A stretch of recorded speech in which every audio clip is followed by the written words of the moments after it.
Greetings and salutations, guys. I'm here with my thoughts, my non-spoiler review of Thunderbolts, the latest MCU movie that has to answer the question, as every MCU movie must, is the MCU back? Can the MCU be saved?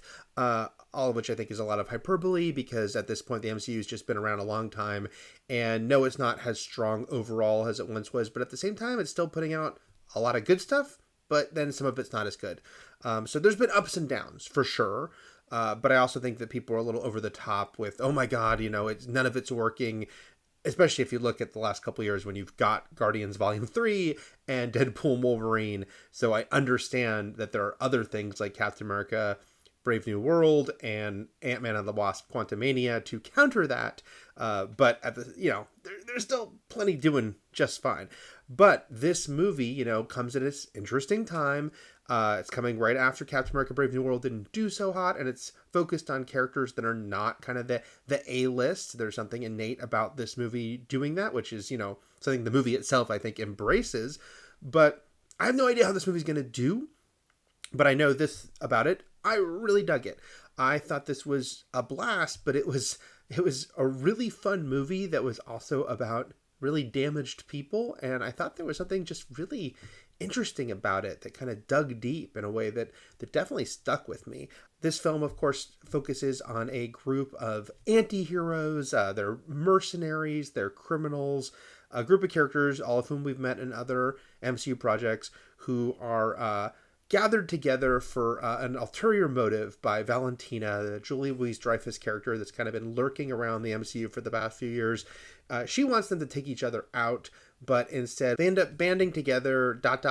maybe, sort of, kind of, trying to see if they can band together, because none of them are exactly a rah-rah team type. And here's the thing about Thunderbolts. It is a Marvel movie that has the Marvel formula for certain, as far as action mixed with quippy heroes, mixed with quirky, likable aspects to ground those characters. So I think if you're one of those people that's just like completely done with it all and you don't want any of this stuff anymore, well, you're going to have the same complaints about this that you kind of have in general about it. But if you're someone who has enjoyed the MCU by and large, I think that there's a lot here to really dig and to remind you of why you like the MCU in the first place. Because yeah, as much as it fits the description I just gave, I think it does go deeper than that for sure. And that this is a movie about really damaged people. And I think that it legitimately resonates on that level. And sometimes kind of took me by surprise by how much it resonated on that level. I personally liked Black Widow, as in the movie, quite a bit, even though the third act had some issues. But what I really loved in Black Widow was this opening credit sequence that showed just how dark the concept of the Red Room really is, and the idea that these were little girls kind of being taken and trained to be killers from a very young age. And that is very much an important aspect of this movie when it comes to Yelena, Florence Pugh's character, and that history, and something that has really kind of pushed her forward her whole life in a very terrible way.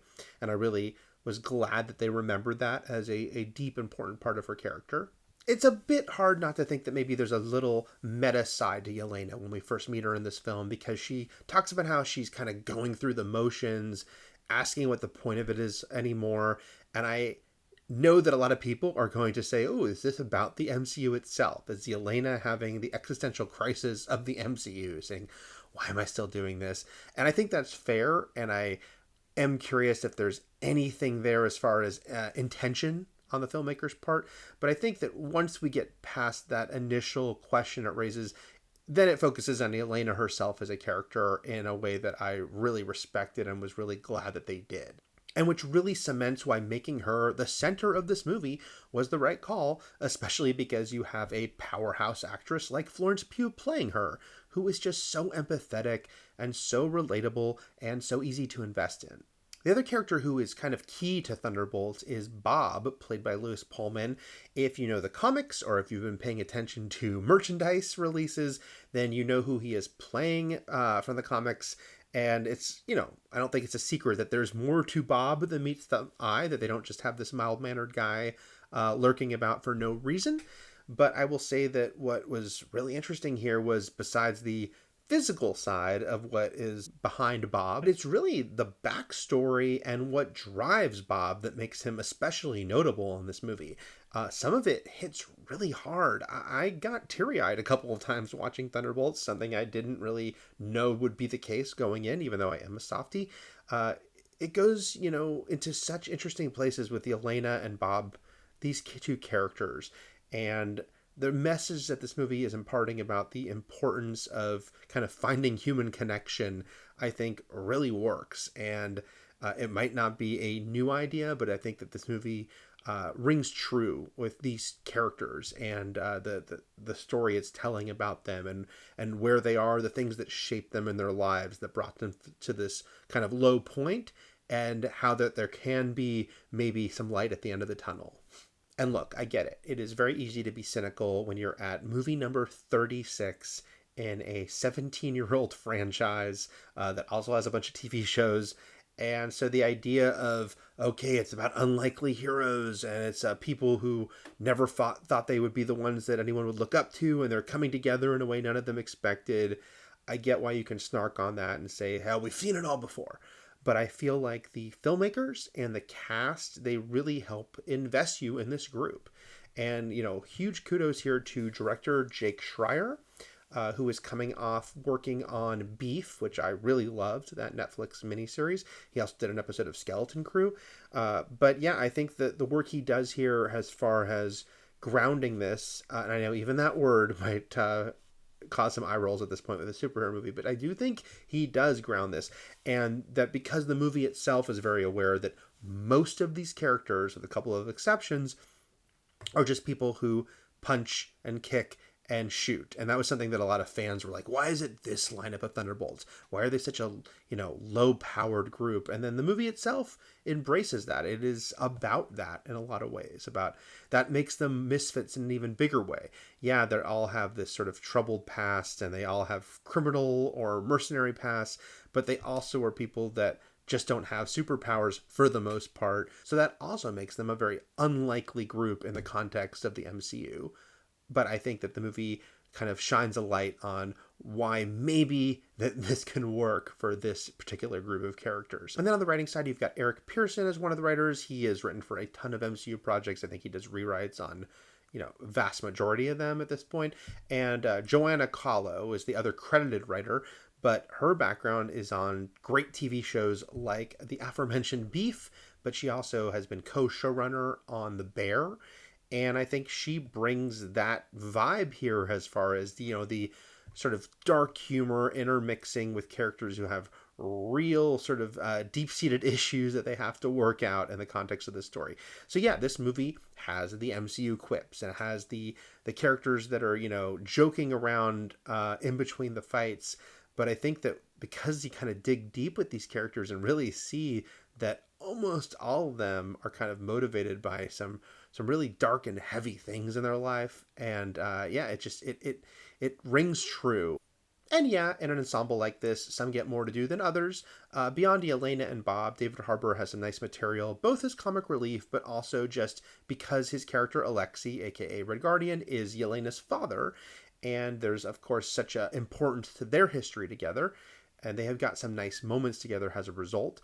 And I also thought there were some interesting touches here with John Walker, played by Wyatt Russell again. Again, he is more of a supporting character within the ensemble, but some of the things we kind of learn about where he's at in his life add some different shading to him. I do wish there was a little bit more with Ghost in this story, with this character finally returning years after Ant-Man and the Wasp, though I still enjoyed the attitude that Hannah John Kamen brings to the role. I was surprised, and I think that maybe some fans will be not so psyched, that Bucky doesn't really have any sort of arc in this movie. He's got plenty of screen time, but he's really kind of there more as sort of a dependable, seen-it-all presence on the team. There is a reason Florence Pugh has top billing. But yeah, I always like Sebastian Stan has Bucky, but this really isn't his movie. And it feels like, maybe we're waiting to kind of let him take center stage again. And then beyond the Thunderbolts themselves, it's great to finally have Julia Louis-Dreyfus really get to play a huge role after bouncing around the periphery of the MCU the past few years. I also really liked Geraldine Viswanathan as Mel, Val's assistant, though it did feel like that character was kind of missing a bigger moment or payoff near the end, considering the amount of time we spend with her throughout the movie and some conflict she's going through. Once more, I'm not someone who's been super down on the MCU in recent years, even though, yes, the highs and lows have been, I think, more notable. But there's been plenty of standout films and series in the mix as well. But I do think that Thunderbolts kind of feels special right now, maybe because it's not an event movie in the same way that some of the other standout ones have been. Because, you've gotten things like Spider-Man No Way Home and Deadpool and Wolverine, but that has not only starred some of the most popular characters that Marvel has, but they were also kind of monumental crossovers that we thought maybe we'd never get on screen. And then there was Guardians of the Galaxy Volume 3, which was terrific, but it was also kind of the conclusion of this cosmic saga. So it felt, like it was, not as connected to everything else that we're seeing. Thunderbolts, though, takes us back to a more focused, small-scale story. It's all relative because there's some crazy stuff that happens here. But it's got these lovable characters, and they feel emotionally grounded, and they feel believable, even amongst the insanity of the lives they're living.